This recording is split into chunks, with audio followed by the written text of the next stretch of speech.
That's a wrap on Eagles training camp. We're talking about it next. The summer of Darius Cooper is over, and Mina Kimes from ESPN joins us to talk about Tanner McKee, Jalen Hurts' MVP chances, and more coming up next on the PHLY Eagles podcast.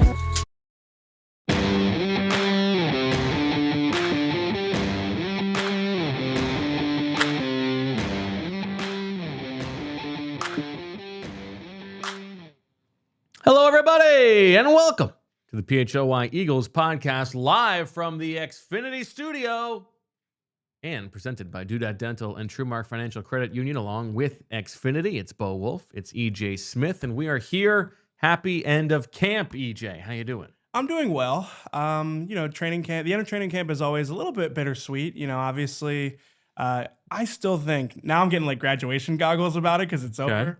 I still think it might be my favorite time of the year. It's just you're watching football practice. There's something special about that to me. It feels like one of the few times in our jobs that I'm like waxing poetic, like, it's so great that we get to do this. Sure, and it's, you get to watch the game, but the fans get to watch the game too. It's the one time, aside from being in the locker room, which is also very important, but you are, football-wise, the eyes and ears of the fans. And you get to watch a full practice, which is something that we don't get to do very often. So I'm sad to see it go, but I also am excited for both the routine and just like, I think it's time for us to start watching some games. I agree. It's time for us to get to the main course here. So I am excited, but also a little bit sad to see training camp behind us now. Now, I do have to begin today's show, EJ, with a moa culpa. This is on me. I got to apologize to the audience. I did make a pretty big mistake yesterday on the show, and that is I forgot to check my calendar. I forgot that it was Harrison Bryant Day. So let's take a minute now to appreciate Harrison Bryant. EJ, how did he look at practice to you today? He was not at practice, so therefore I couldn't tell you how he looked at practice. You'd have to ask the Houston Texans that question. All right. Well, that wraps up Harrison Bryant Day on the PHLY Eagles podcast. Very exciting stuff. Okay. Today's practice, EJ, relatively light, mostly shells for this team. Getting ready for the preseason finale on Friday, but we will still talk about it. We're going to get into some of the the NFC potential trades we can imagine Howie Roseman making later in the show. And then in the middle of the show, we're going to talk to Mina Kimes about a bunch of different Eagles-related topics. But let's start with today's practice, EJ. What were your takeaways? It definitely was an anticlimactic end to Eagles training camp. You could tell pretty much from the minute you got out to the field. It was a dreary day. You noticed the pads weren't on. It kind of felt like it was going to be a glorified walkthrough, I would say. And I mean, practice did start with a walkthrough. It was a very slow start to practice. I actually fell for the okie doke with Jahan Dotson because he was hanging out with A.J. Brown and DeVonta Smith off to the side during the beginning of practice, only to then find his helmet and rejoin practice for the actual practice portion. So a lot of people commenting that this was another case of EJ's eyes letting him down. No, it wasn't my eyes letting me down. He didn't have his helmet. He was hanging out with the injured guys, and I said, it doesn't look like he's going to practice. It didn't look like he was going to practice. But still, I owned up to the mistake. Accountability is important, sure, especially in this field. So I issued a correction. Where does it rank on the important abilities, do you think? Accountability and honestly, I might say accountability is more important than availability. For this job or all jobs? In life, I would say. Showing up is like half the battle, but like being accountable for your mistakes might be more than half that battle. Yeah, but what if you are late to work every single day, but you always come in and apologize for it? Oh, well, that's not accountability then. I hate that. I hate like a weaponized sorry. like you apologize for something and you have no intention of not doing it again. Okay. Yeah, that's not accountability. That's fake accountability. Okay. So so accountability in this sense is actually improving the things that you yeah, are getting right. accountability Okay. is like owning up to your mistakes and trying to fix them. Okay. Yeah.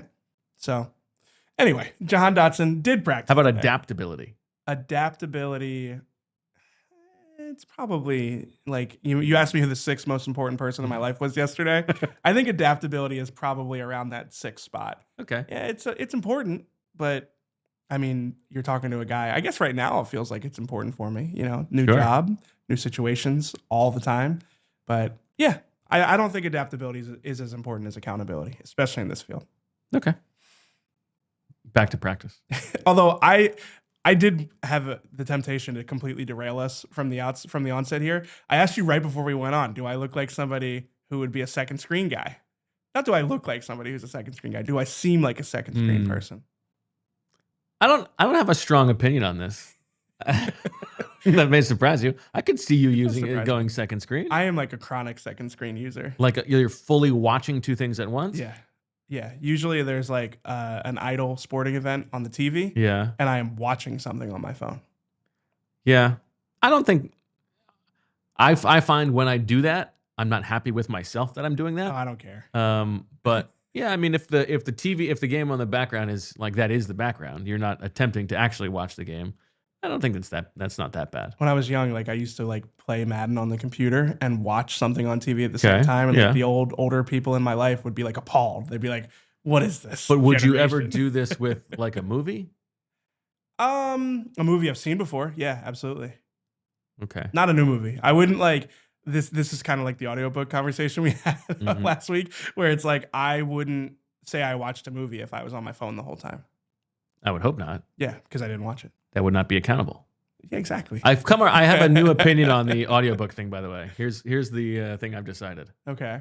I think if it's nonfiction, you can say you read it.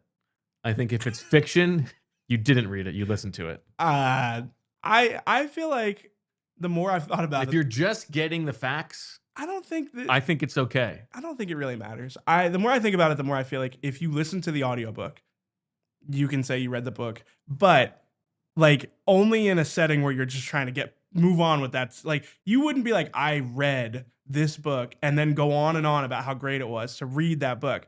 Like I think it's an admissible misspeaking. Yeah, it's an omission. Like, yeah. Someone's like, "Oh, did you read this?" You say, "Oh, yeah, I read it." Yeah, I think that's fine. Just keep it moving. You don't want to derail a whole conversation about this. Yeah. Because I did listen to some of the A Song of Ice and Fire series on audiobook. But it was like a hybrid situation. I read and listened. How did you keep your place? Oh, it's not that hard. You just, I've read that. Okay. Yeah. It's not that hard. All right. That's the end of the Eagles training camp. Good stuff. All right. What was important? What was interesting to you from today's practice? That it was very light.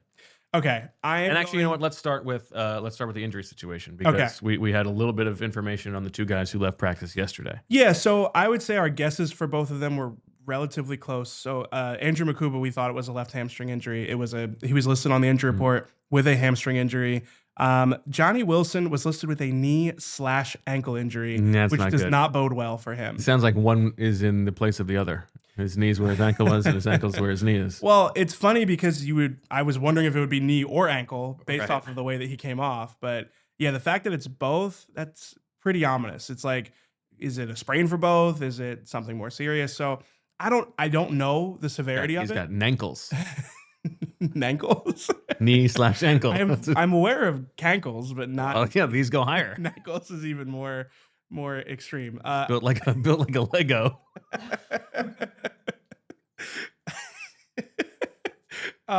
Straight line down. I don't know what to tell you about this nankle. Oh my goodness. This has been a really incredible 10 minutes for us. I don't know the severity of Johnny Wilson's injury here. Johnny Wilson, the same again. Built like a Lego. He's got ankles. What exactly would built like a Lego even? I don't know. They're like straight, like that. There's no definition between hard edges, the knee and the calf and the ankle. It's just all in one cylinder. Imagine if you're Johnny Wilson here. That's You're right. Poor guy. Like Poor guy. Maybe his season's over. But. Well, again, we don't know the severity of it. Sure. But this feels like it's headed toward an IR stash for Johnny Wilson. Even if like it is not the most, even if it's not like a season ending thing, even if it is, multiple weeks, why he kind of felt like he was inching toward that roster bubble anyway. Why not? Anaya Smith had a similar situation last summer. They put him on IR at the start of the season. I feel like, again, with how crowded that room is, I think it would make sense to have Johnny Wilson as the IR stash this year. I think that makes sense. Yeah. Okay. As for what happened in practice, one thing that was interesting, if we're tracking who's probably going to play in this game and who's not. I can see like the actual tears coming like from that. You had to wipe from your eyes here. I'm an easy crier. All right. Do you find it interesting that Matt Pryor is not going to play in this game based on the way that they were doing things in practice? I mean, and Kendall Lamb is. For all intents and purposes, Matt Pryor feels like the, name it, whatever, Fred Johnson from last year. He feels like the sixth offensive lineman. Now, it's funny you mentioned that because it is something that is one of my big picture takeaways from training camp. And today was sort of underscored this takeaway for me. Like, I went into training camp wondering if the Eagles linebacker depth would be good enough and not overly concerned about the offensive line depth. And coming out of training camp, I'm the complete inverse, where I'm watching, Matt Pryor and Brett Toth on the left side of the Eagles offensive line with the starters.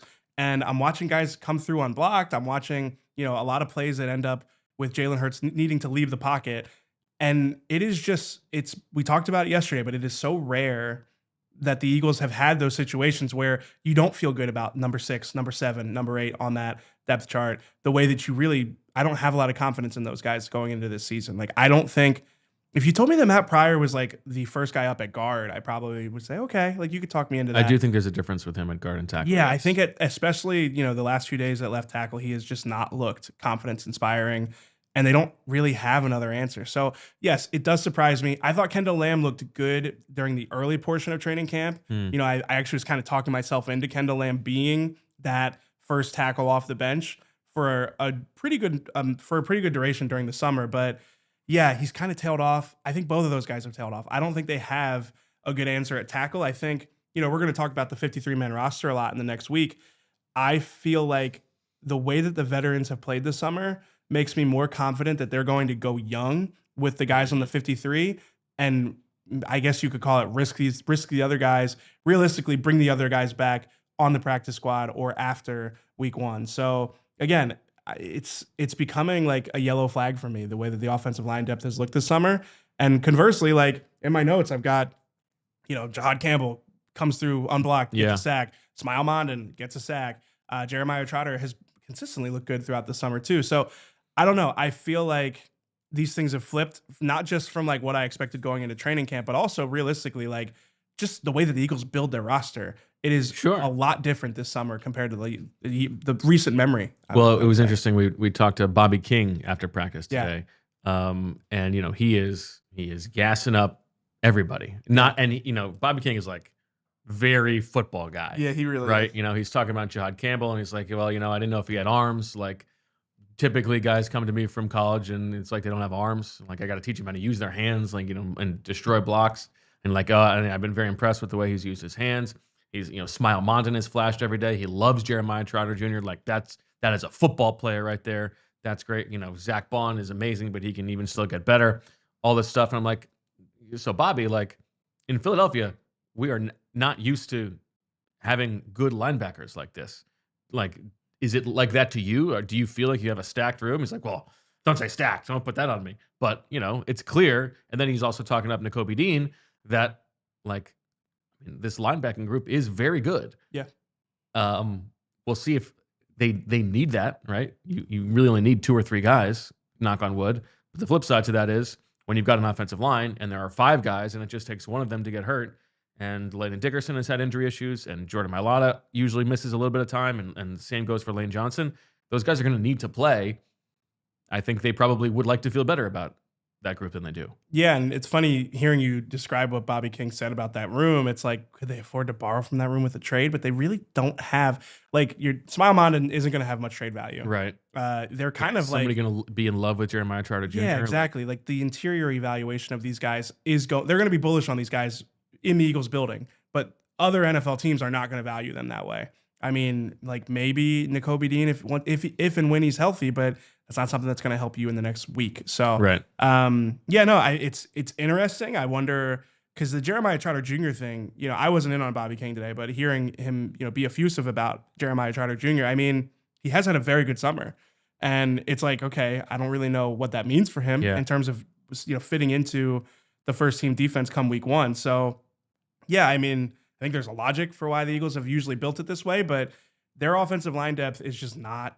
It's not up to what we expect from. Well, and I go back and forth. Like, yes, that is a real champagne problem, right? Most teams in the NFL do not have good offensive line depth. Most teams in the NFL are worried about their starting guards, right, or whatever it is. But it is different than the way we usually feel about this group. I think that's fair. And what I would say is that you are totally correct. Most teams, like I was flipping through 31 other offensive line depth charts to try and find another Kenyon Green type, another guy with draft pedigree that maybe you get him with Stoutland and he can work, kind of help somebody turn their career around.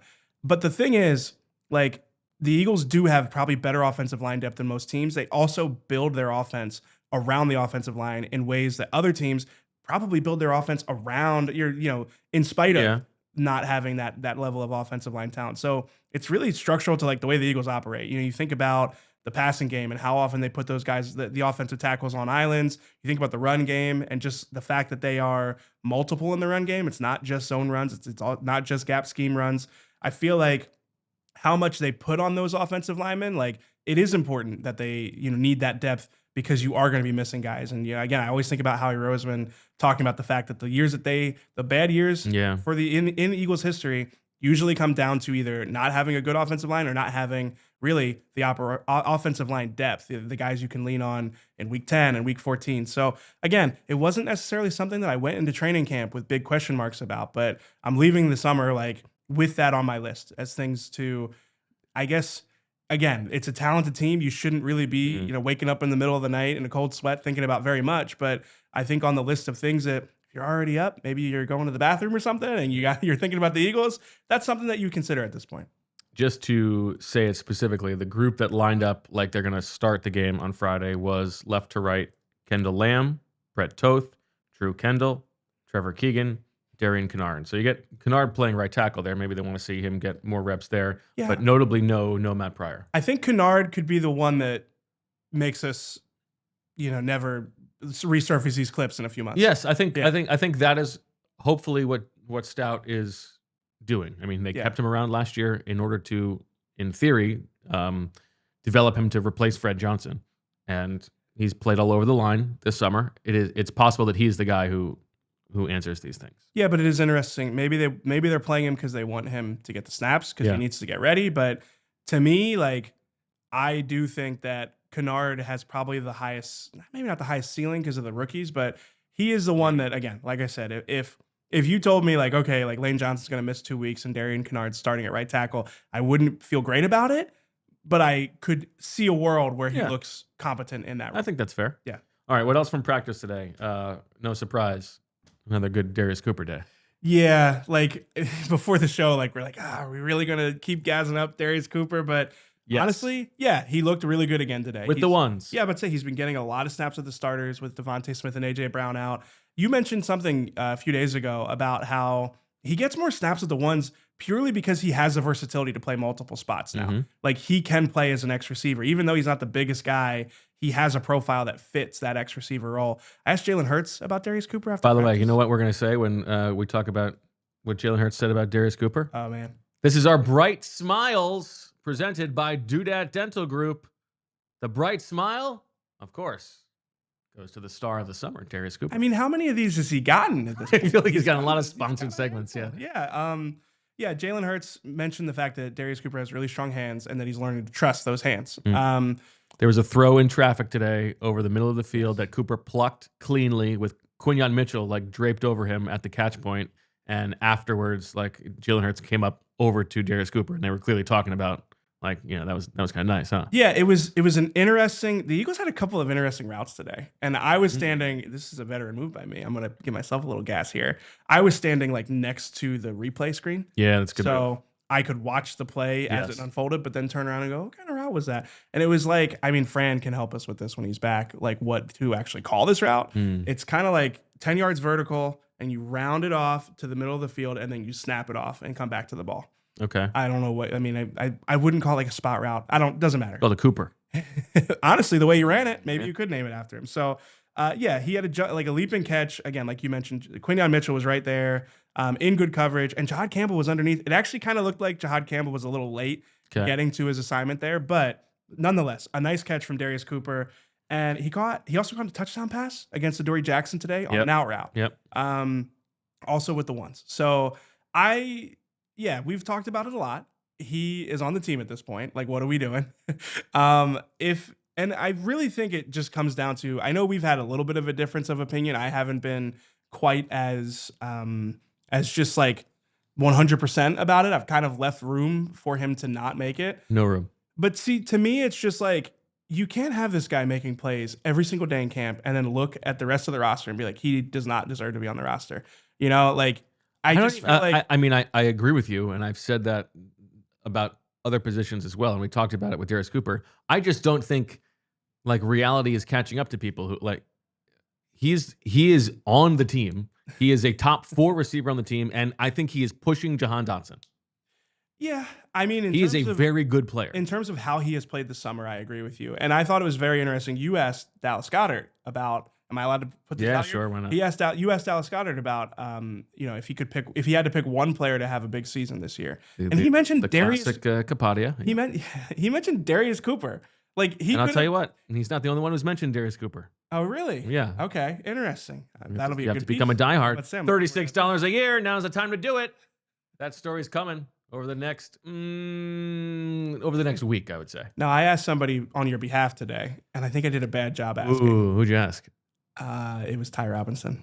Okay, I think I had already asked Ty Robinson after the game, maybe. Okay, maybe. Well, did he give you a good answer? I don't remember. Okay. I think my mistake was I said if you could pick one player, and he didn't pick one. I say if you had to. If you had to pick one. Yeah. Okay. Yeah. Got to do a better job. Accountability. But yeah, no, Darius Cooper, another nice day. And Anaya Smith had a good day today, too. Yes, that was the other thing I was going to mention is that I feel like Anaya Smith has been putting up a fight in this, if there is only one spot for the two of them. He had the 2-point conversion on Darius Cooper's touchdown catch against Adoree Jackson on it was an out route from the slot, and it was actually against Cooper DeJean. Now, tough assignment for Cooper DeJean there. I don't think it was like he cooked him or anything like that, but he did, he had the catch in the end zone. And then, I thought he had a generally solid day. He had one play though, where it did seem like he kind of fought the ball as he was catching it it was near the sideline and he was falling as he caught it. And it just like, you just want to see him like catch it a little bit more cleanly sometimes, I feel like.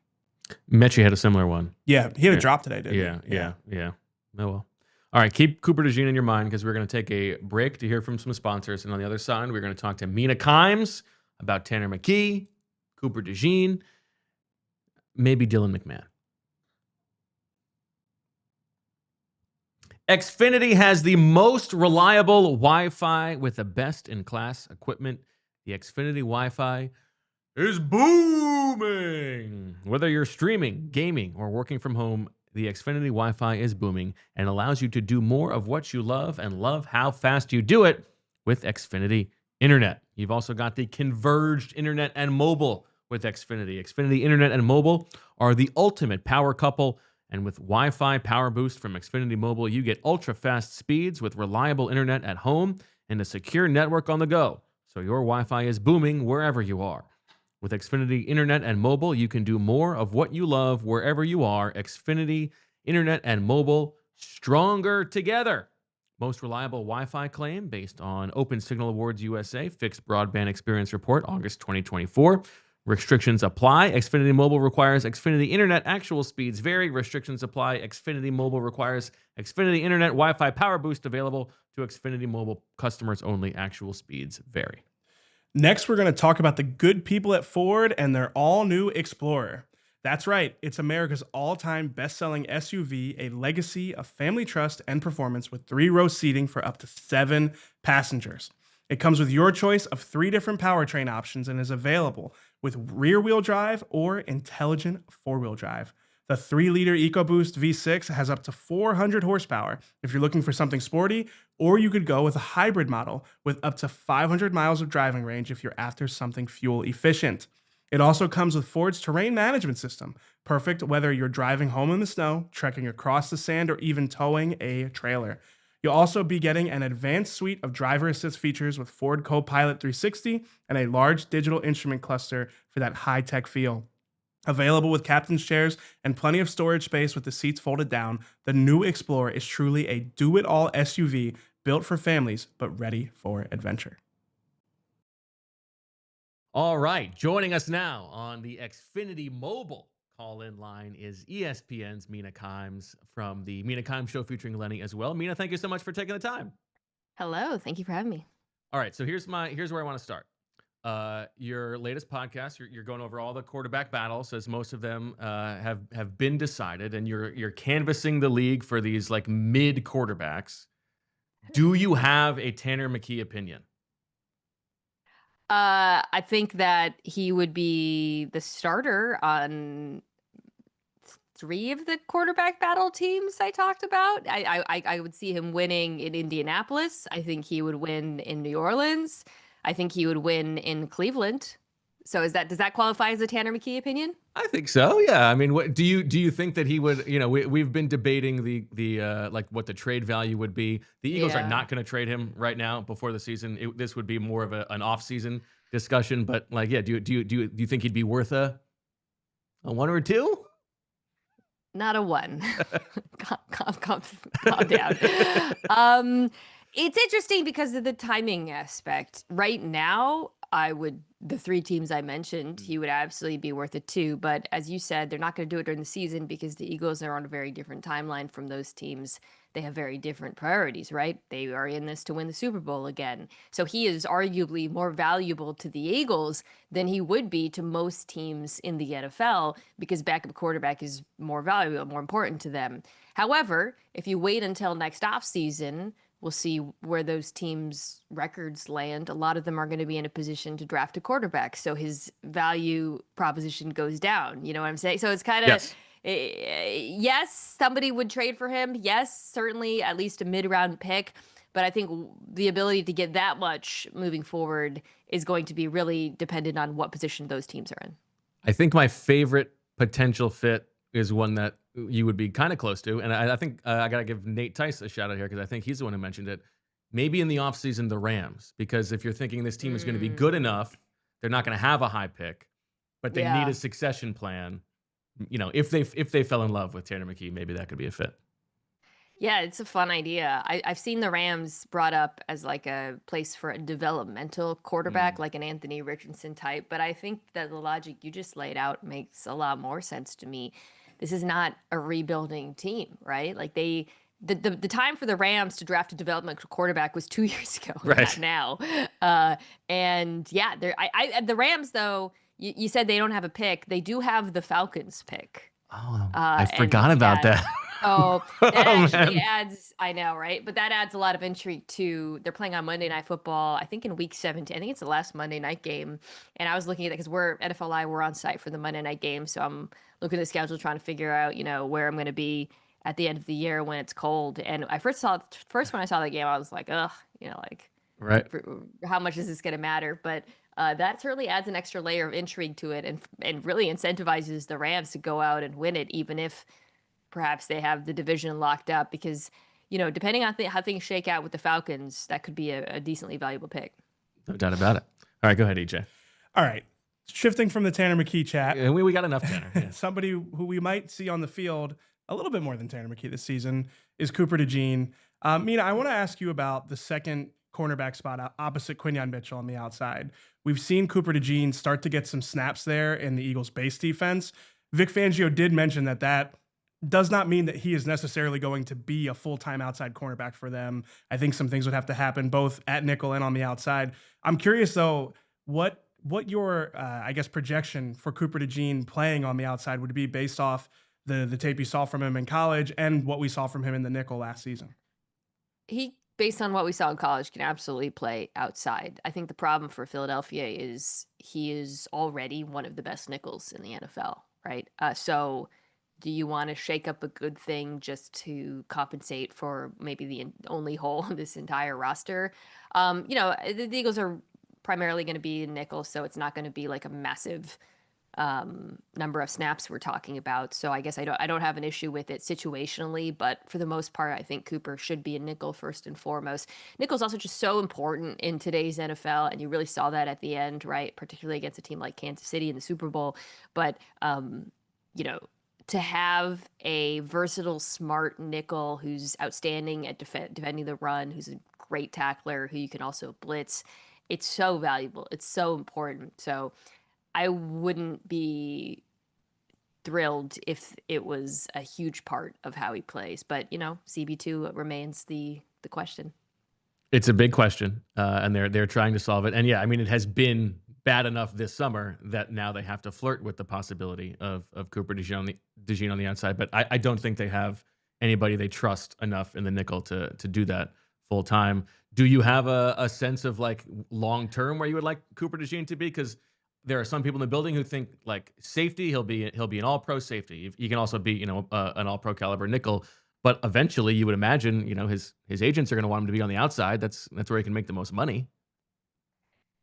It is, but should it be? I mean, nickel is well. I agree with you now, right? Like, so I think I think Trent McDuffie's contract might be up. That's one to watch. Although he's been playing, he was another one though. I mean, I feel like I'm speaking both sides of my mouth. I thought he should stay in nickel. I think he is the best in nickel, but he was really good playing outside. They're pretty similar players in my mind. I think similar caliber as well. I think DeJean could be similar to McDuffie, but yeah, Devin Witherspoon in Seattle is the other one. There's a lot of guys who play inside, outside, and when you see the way cornerback contracts have gone really in the last just year now, they stagnated forever. And then we had the Stingley contract, the JC Horn contract, suddenly they're going up again. I wouldn't blame them, but if I'm their agents, I'm making a case that position is just as valuable.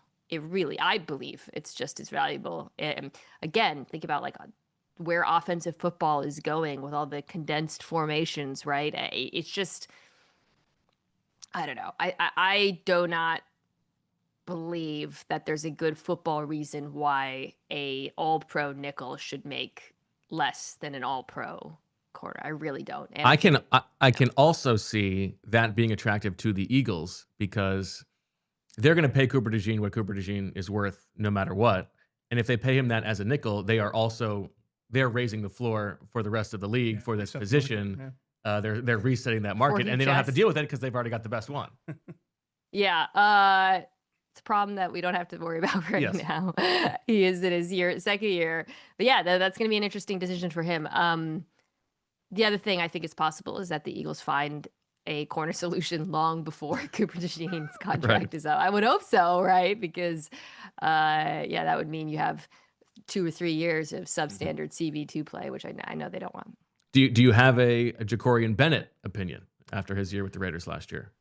Yeah, I was actually a little bit surprised by that from the Raiders standpoint, just because they're so thin in their secondary. And I think he's given you enough, and I liked him enough as a prospect to where they're, again, given the status of their secondary, it felt odd to me that they were going to move on from him. I know that they obviously also need help on the defensive line.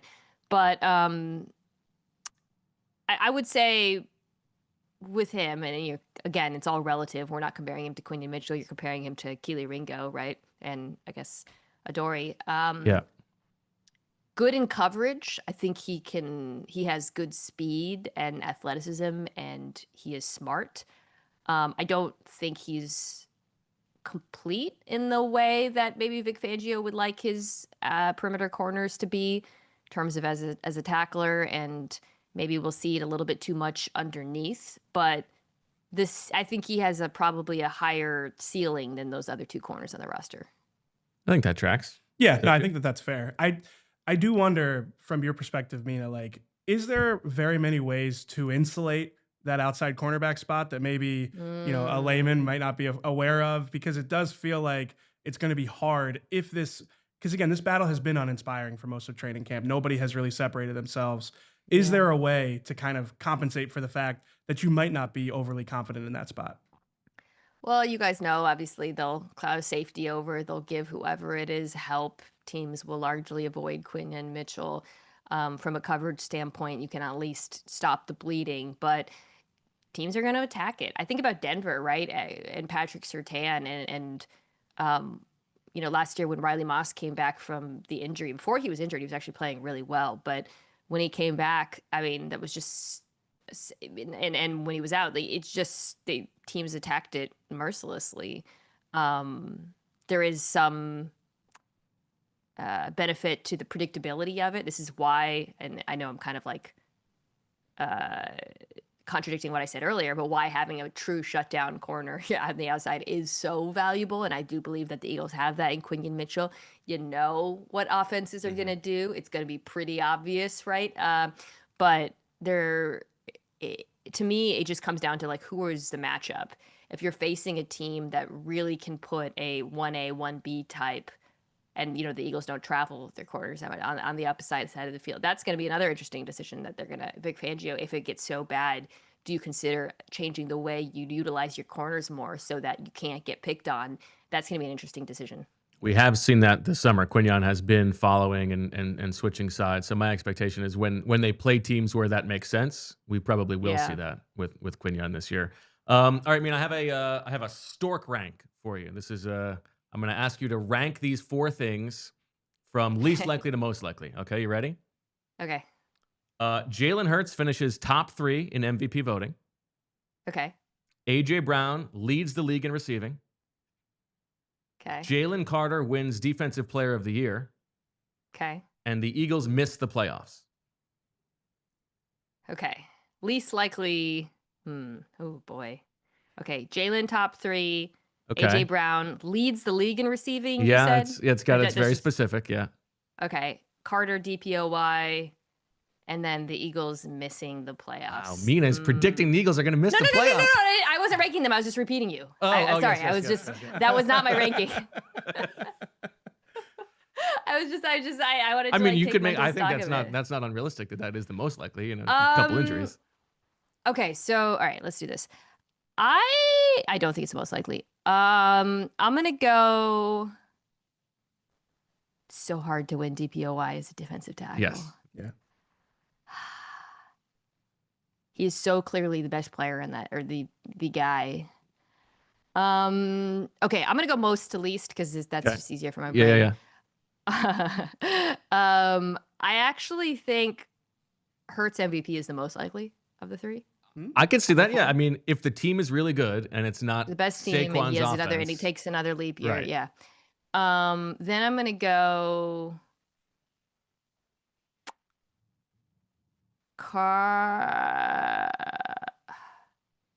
Man, AJ doesn't get that much volume though. I'll go Jalen next, then AJ, then the Eagles miss playoffs. Wow. Okay. So you have no way they're going to miss the playoffs. Mina Kimes says the Eagles are not going to miss the playoffs. Well, God, yeah. I know. I guess like if Jalen Hurts got hurt, and I still think they would make the playoffs. They got Tanner McKee. Yeah. Let me swap that one with. I don't think AJ is going to lead receiver. It's just not how the offense is. Yeah, exactly. Okay, I think that's fair. What else you got, AJ? Mina, we've spent a lot of time in training camp looking at the bottom of the depth chart wide receivers, and there is a cult hero that is starting to emerge. Now, I'm not going to ask you about the cult hero because that's pretty in the weeds. Yeah, let's get Mina's thoughts on Darius Cooper. Here we go. But I do want to know if you had to build like a wide receiver for this Eagles offense in a lab, a guy who can complement the players that they already have and the system that they run. What would you be envisioning for that player? I mean, I would really love. That's a great question because AJ Brown and DeVonta complement each other so well. Part of me actually wishes that you could have more of like a really super twitched up slot guy so that you can just have DeVonta as the flanker to stretch the field. And then the Eagles, just somebody who can just be a check down guy who can constantly get you like 8 or 9 yards underneath. But DeVonta could do that as well. But I think that if like, like an Edelman type would be the perfect type of, in my mind, because I would just love what that would do for DeVonta Smith. Yeah, it's interesting because also I don't like DeVonta like getting a lot of contact over the middle of the field, like a he's real so efficient when he's in the slot. It's like I know that's like their superpower sometimes is putting him in there. But yeah, I agree. You don't want him in there all the time. Yeah, I think just someone who can do like a lot of the dirty work. A blocker would be really nice. Somebody who's a good blocker. Okay. Mechie brings to the table a little bit. Mechie, right? Yeah. Mechie fits that. That sounds like Darius Cooper to me. Yeah, I think Darius Cooper might be a household name at some point this season. Household name. I like that. Yeah. Okay. 2 more quick things, Mina. We've been talking like fanciful trades. I kind of want to just make a Seahawks trade with you. Okay. So what do the Seahawks need? Because I'm hoping we can borrow like a depth edge rusher from you.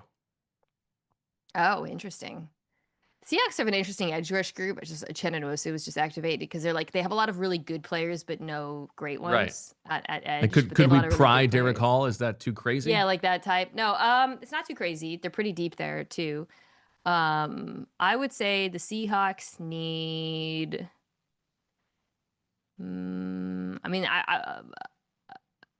Another receiver. I know everybody's really excited about Torrey Horton, who's a Seahawks 5th round draft pick, who's looked really good in the preseason. Derek Hall for Jahan Dotson. We'll do it. I don't think that would do. And a guard. A guard. I mean, I know Anthony Bradford's looked pretty good in the preseason for Seattle, but you never feel good about the guard depth there. Although, guard depth, I don't think that's something that Philadelphia. Yeah, we're wanting over here as well. Yeah, it's a weird year. I mean, I don't think Matt Pryor is going to move the needle for you there. Problem with Philly is like no team has a surplus of cornerbacks right now. Right. Well, we could do, if you liked Keely Ringo coming out of the draft, maybe. Not my player. Okay. All right, we'll have to get back to the drawing board. Okay, last thing, I have to do this for our buddy Fran because he spent so much time in the draft process talking about his favorite player in the draft, our All-City NFL analyst, Fran Duffy. How has Willie Lampkin looked? Oh, I got hurt in the last game. He did? I didn't know that. I was okay. This is a funny one because I like Rams preseason, which I truly didn't know that they picked him up in free agency, right? I'm not keeping track of the UDFA signings around the league. Then you're looking at the depth chart for the first preseason game, and I see him, and I get really excited. Comes into the game, and I'm like gassing him up to the point where everyone's like, "Are you really like this is we're in the 3rd quarter. This is an undrafted center. He's tiny." Are you making fun of him? Yeah. Yeah, I was like, no, like I'm telling you guys. And I got a little grief for it. People were like, you weren't grinding with it. It's like, yeah, I wasn't. I was watching Omarion Hampton, and Drake May. Like all of us who do the draft have just watched a lot of UNC over the last couple of years because of those first rounders. But watching Omarion Hampton, I thought I was like, this kid looks unbelievable. Like I was so impressed by him, and it's also just like so physically unique. I mean, when he's on the field, it's crazy. It really. Yeah, and like centers are short. Obviously, Philly is no stranger to that with Kelsey, but like he is short, right? And he played so well in week 1. Then in week 2, he got injured pretty quickly, which was such a bummer. So we'll see what happens. The Rams are in a unique spot because they actually have a ton of center depth. They brought back Coleman Shelton from Chicago and Bo Limmer, who started for them. Jalen Carter knows Bo Limmer, by the way. From the and Dylan McMahon, my guy Dylan McMahon. Yeah. So they have a lot of center depth. So I'm not sure what's going to happen with Lampkin, but I feel like he's going to get picked up somewhere. Okay, like that. We'll take that. All right, Mina, thank you so much. We'll talk to you in a couple of weeks. The great Mina Kimes of ESPN. Thank you so much. Bye, guys. Hopefully know who's CB2 by then. Hopefully. All right, back with more on the other side here on the PHLY Eagles podcast. Breaking news from Bet365. Bet365 has 90 million users worldwide, and they live stream over 780,000 events each year with early payout offers across the NBA and NHL. Bet365 pioneered live in-game betting, and today, Bet365 offers the widest range of games and markets available for live in-game betting across 78 sports. New customers now get $150 in bonus bets when you bet just $5, win or lose. Sign up, use the code PHLY365, deposit $10, and place a bet for $5 to get that $150 in bonus bets. Again, win or lose. And as we all count down to the start of the football season, you know what the start of the football season means? It means the return of SGP Sundays. It's never ordinary at Bet365, and you can see for yourself with the SGP Sunday offer. When you place qualifying parlay bets totaling $20 or more on Sunday's NFL games, you get up to $25 in bonus bets. Terms and conditions apply. Download the app and use code PHLY365 when you sign up, whatever the moment. It's never ordinary at Bet365. Once again, one more time, new customers can get $150 in bonus bets when you bet $5, win or lose. Sign up. Use the code PHLY365, deposit $10, and place a bet for $5 to get $150 on bonus bets if your bet wins or loses. Whatever the moment, it's never ordinary at Bet365. Must be 21 or older and physically located in Pennsylvania. If you or someone you know has a gambling problem and wants help, call 1-800-GAMBLER. Now, some of you guys may know me as a bit of a hermit, somebody who doesn't maybe get out the house as much as others, and maybe credibly accused of being a homebody at times. So you might be surprised to learn that even someone like me, has a lot of use for Cash App. That's right. Around the house, you've got guys. I've had a guy out. How many guys you got around the house? You got to have good guys around the house. Okay, Sure. So sometimes you get the HVAC guy. You got somebody working with the electrician coming out. I use Cash App all the time with those guys. Again, even a homebody like me can find a use. That's right. Cash App does more than you think when it comes to having your back and making sure your money stays your money. If you direct deposit at least $300 in paychecks each month and use the Cash App card for purchases, you can unlock up to $200 in free overdraft coverage. If you overdraft unexpectedly, there are no hidden fees. Manage your money on your terms and take advantage of free overdraft coverage up to $200 on Cash App today. For a limited time only, new Cash App customers can use our exclusive code to earn some additional cash. For real. Just download Cash App, use our exclusive referral code, CASH, PHLY, in your profile, send $5 to a friend within 14 days, and you'll get $10 dropped right into your account. Terms apply. That's money. That's Cash App. Cash App is a financial service platform, not a bank. Banking services provided by Cash App Bank Partners. Prepaid debit cards issued by Sutton Bank, member FDIC, direct deposit, roundups, overdraft coverage, and discounts provided by Cash App, A Block, Incorporated brand. Visit Cash App /legal/podcast for full disclosures. All right, EJ, there was something else from practice that really moved the needle for you. You were very excited about. Yeah, and I'm going to be honest. I've been texting back and forth with one Sean Syed, and if that guy gets excited about something, then it's true football guy, just in the weeds. I feel like I haven't heard from Sean in a while. I don't know if there's anything behind that. Yeah, maybe we should have Sean and Cliff come on by sometime. Just bring the whole family back together, minus. By the way, I went to the lovely event. I didn't know if you wanted to talk about this last night at Bookish Notions in media to watch the great Tom McAllister talk about his book with Sheil. And I was persona non grata with the Kapadia family. I'll tell you what. I mean, Nyan was mean mugging me all night long. It's like that meme of the meanest person is like a teenager. I mean, she was just giving it to me. It was like felt like I was eating beans in the movie theater. No, I've never heard that expression. But let me just say, and I'm going to look into the camera again, Naya, this has nothing to do with you. This has got nothing to do with the Kapadia women. I told Sheil. She was using your words against me. I didn't say what you said. Because listen, Naya is, she has, her biggest fans might be in my family. My mother-in-law is like single-handedly trying to get Naya to go to business camp. Like listen, I'm a huge fan of the Kapadia girls. This cannot spill into the Kapadia family. It hurt my feelings. I told Sheil, if the Kapadia women get involved in this, I will crumble. The pushover millennial will come out in full force, and I will. It's good for Sheil though. I mean, he's got some great bodyguards. Yeah. I mean, listen, they're part of team content already too, aren't they? They know what's up. I'm not. I'm too afraid I'm going to get beat up. Yeah, I think this might be the end of the beef. I think Nia. No, I mean Cliff. Still, we want you. But Yeah, Cliff and Sean. Sean for sure. Yeah. So Jahan Dotson today got by Zach Bond in the red zone for a touchdown catch, and the route that he ran. Again, I was watching the screen, so I got a second look at this. Okay. The route that he ran raised my eyebrows more than a little bit. Jahan Dotson's running a shallow crosser. Okay. And sometimes when you're running a shallow crosser, you can settle up in the middle of a zone. It's called, I think you call it a spot or sit, whatever. He didn't settle up. He cut it upfield, got vertical. Oh. And it was clearly something that him and Jalen Hurts were on the same page about because the ball was out, Jahan Dotson wide open in the back of the end zone for a touchdown catch. This, to me, again, it's been a good summer for Jahan Dotson in terms of chemistry developing with Jalen Hurts. Just in general, he's had some nice moments, but this was more than just a Jahan Dotson reflection. This is like the Eagles offense showing me something that I haven't really seen from them in the past. Okay. And it got me excited. So I got to texting Sean, trying to figure out what do we call this. He didn't really have a good answer for me. He did send me like a picture of a play sheet, some obscure play sheet. Okay. But again, we're just making up words for what you would call this. But again, I would call it like a two-way go on a shallow crosser, like to snap it off. I mean, if you think reflective about of it, the it makes defense. sense, right? If this is the area of the field where they might completely vacate the middle of the field, and you do have a little spot there. Yeah, I really like that. I like the wrinkle.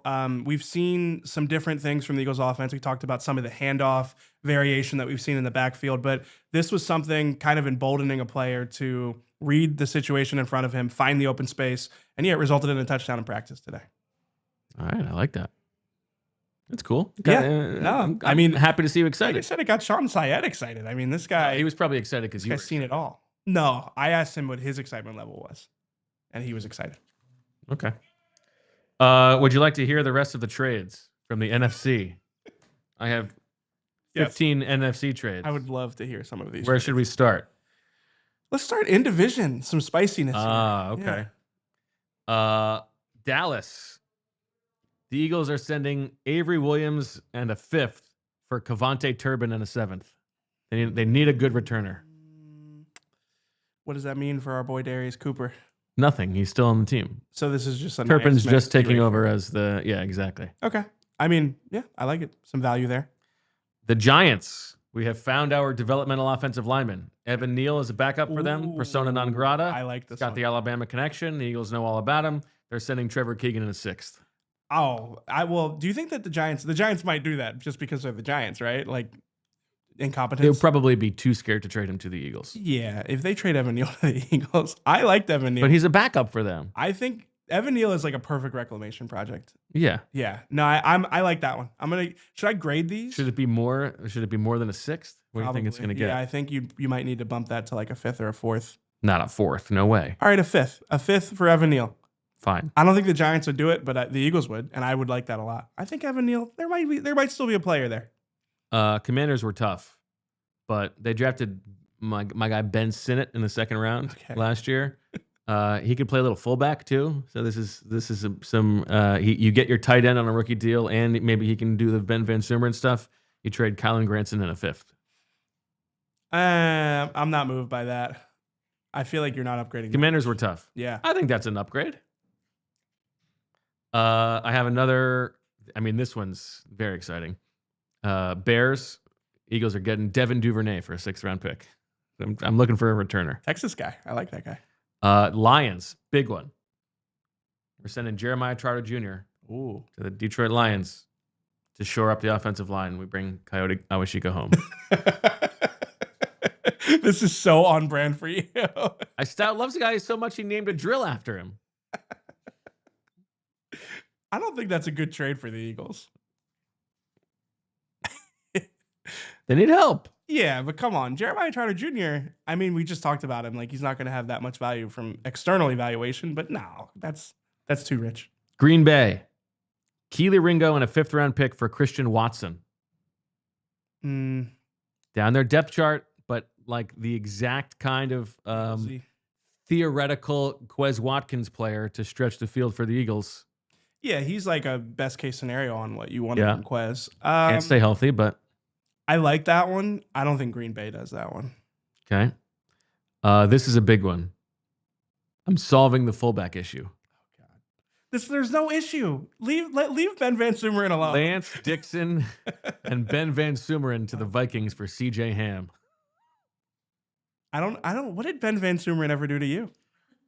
They just don't use him. Yeah, but he's got special teams value, and he is like still a fullback.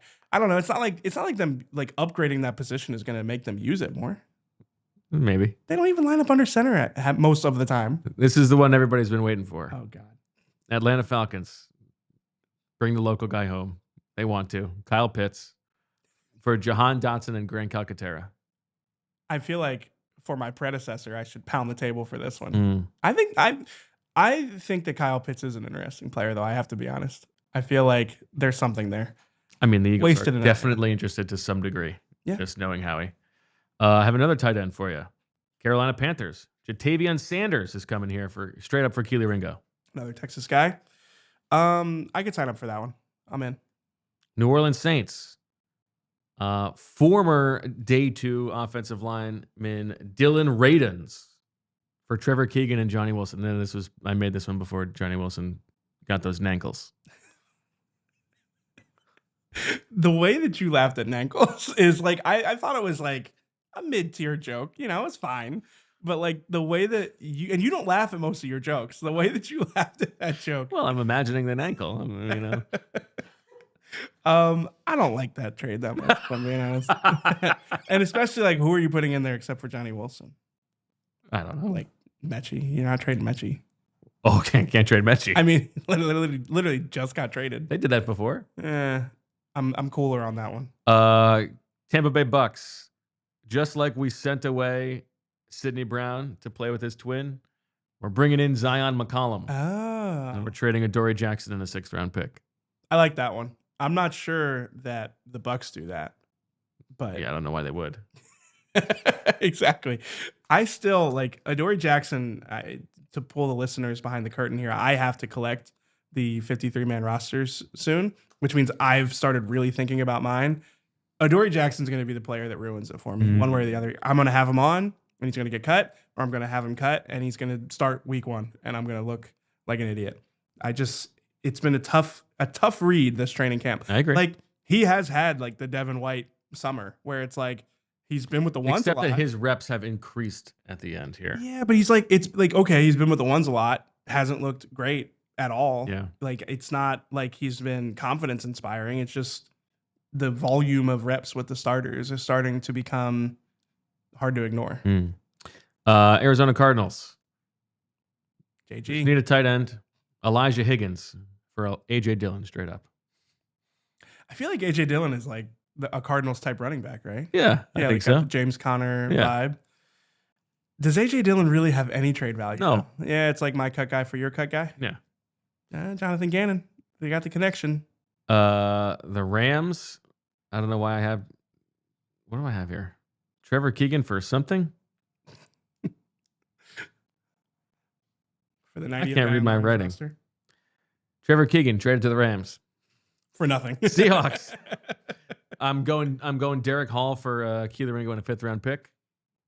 Because of Mina. She didn't seem into that one. Yeah, she didn't sell that one for you. And then finally, the San Francisco 49ers. The Eagles are swinging a big deal here. For another failed 49ers draft pick? No. Oh. Listen, we need edge help. We need to reunite the Georgia defense. We are trading for Mykel Williams. I don't and do that. The newly signed Michael Dunn to fortify the Eagles' offensive line. Mykel Williams and Michael Dunn and a 1st round pick for Jalen Hurts. For Jalen Hurts. I was wondering where you were going with Michael Williams being part of this deal. It's like they drafted that guy, 3 months ago? Yeah. Like, nah. Yeah, but Jalen Hurts, just eat the dead cap hit, start Tanner McKee? Yeah. Yeah, whatever. All right, sure. Sounds reasonable. Beautiful. What do we think? I mean, you get Michael Dunn. That makes it work. I would say Michael Dunn is like the perfect value in this trade. Yeah, that's what tips the scale. I mean, if anything, it makes it too rich for the Eagles. That's all we have for the regular portion of the show, but there's a little bit more to tune in Bover time.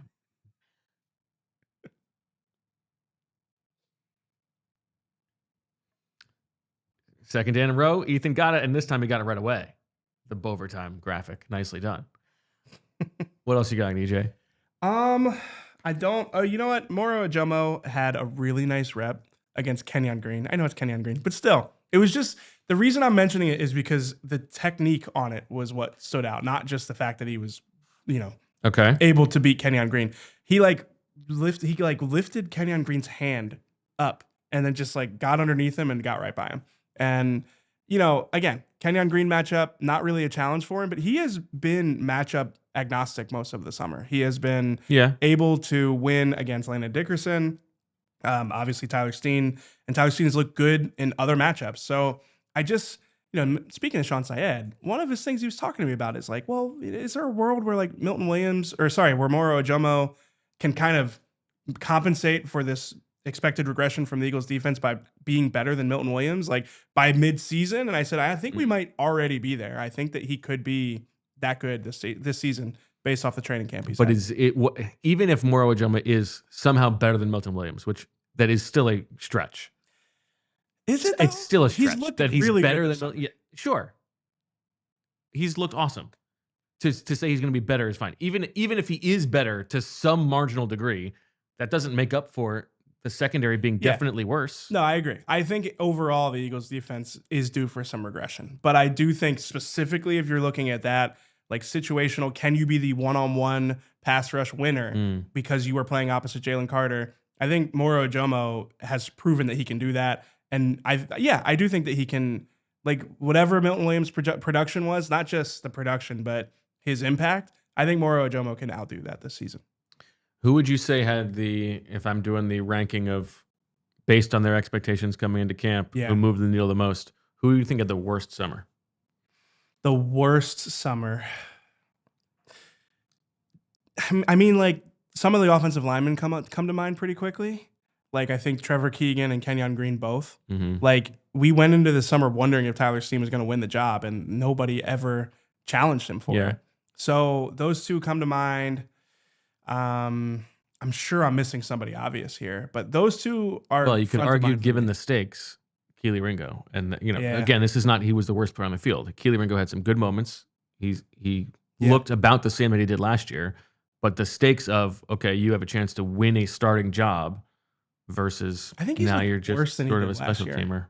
Watching his tape toward the end of last season, I thought there's a lot to work with here. There is a guy who, yes, needs some technical refinement, needs to improve some areas of his game, but I don't like watching him last summer. Last season, there wasn't chaos. There wasn't big plays given up. If you told me 2 years ago, that Seahawks game stands out as like a time where there was maybe some chaotic moments, but I actually would go so far as saying he took a step back this summer. So I think that's a good one relative to expectations where we felt the Eagles wanted him to win this job. We're setting it up for him to win this job. And Adoree Jackson was kind of just like the necessary push for him to take it. I mean, the fact that Mac McWilliams and Jakorian Bennett have seemingly leapt above him on the depth chart. No, I definitely think that he is a candidate for the biggest disappointment relative to expectations coming into the training camp. We have a super chat from Fresh Prince who says, "How would you react if they cut Darius Cooper? I don't think they will," he says, and someone claims him. Would that evoke Dylan McMahon levels of frustration? Yeah. It would be worse. They're not going to do it. It's like, how would I react if they cut, I don't know, DeVonta Smith? I'm not saying he's as good. I'm just saying both of those guys are 100% on the team. Who is the actual equivalent, inexplicable decision? Inexplicable something they've done in the past or on this this roster? Give me a defensive equivalent. I mean, Smile Mondon. I was going to say Drew Makuba. And I don't even think, I mean, that's it. Yeah. Yeah, Smile Mondon's a good one. I think he maybe even is Felix Hunt. He should have been the team. I think, it's somewhere between Smile Mondon and Drew Makuba because, Darius Cooper could play, a reasonable amount of snaps with the first team offense this year. Yeah. If they cut him, it's going to be another ISO Bo. I mean, yeah. Is there a part of me that's rooting for that? Yes. it would be fun. As they then watch him go to the Pro Bowl. Who would pick him up? Who has the number one? Who has the number one waiver claim? Fair. Which is who? Tennessee. Yeah, we should know that. Yeah. I mean, it was literally He goes to Tennessee. He's the starting wide receiver day one. He's the Treylon Burks that they never. He's like who they wanted Treylon Burks to be. And he and Cam Ward waltz to Canton together. Have you noticed how much? I mean, we are really hammering the Darius Cooper thing, but have you noticed how much like AJ Brown coaches up Darius Cooper? Yes, it's like his little brother or something. He's not doing that for nobody. No, I mean he literally isn't. Although he had the Anais moment on YouTube. That's true. But he's not watching Anais right now. He's watching Darius Cooper. What does that tell you? It's hard to believe. I understand we sound ridiculous. Watched every practice. I guess I missed one practice. So is Keely Ringo your pick? I think probably given the state, Keely Ringo or Kenyon Green, I think are the two. Yeah. Trevor Keegan belongs in there too. I don't think he's been as bad. I mean, I don't think. I think it's some people are being a little harsh on Trevor. It's compounded. He's been pretty bad, and he also has not been able to show any positional versatility. The fact that he hasn't been able to figure out how to snap it. His snaps this year have not been that bad. He's had a couple some days. He's had some really bad days. Well, then I guess he wasn't playing a ton of it. Better today when he had to do it. Brett Toth did that a couple summers ago, and he's still around. Yeah, but he's been cut a few times, and Yeah. he also doesn't have the draft pedigree the same way. Yeah, or at least the draft investment. So, okay, I think he's in there. Thanks for joining us today, everybody. Tomorrow, we will. What are we going to do tomorrow? I think we're just going to do more of this, the stock up, stock down. We're kind of teasing it right now. Okay. Yeah. It's all pointing towards Tuesday's cut down day. We got the preseason finale on Friday night. In fact, we're going to talk to Ross Tucker on tomorrow's show since he's calling the game, get his thoughts on some of these bubble guys on the roster and all kinds of good stuff. Thank you to Mina Kimes for joining us on this episode. Thanks for being there in the chat. Thank you, Ethan and Julia, for making it happen. We will talk to you tomorrow.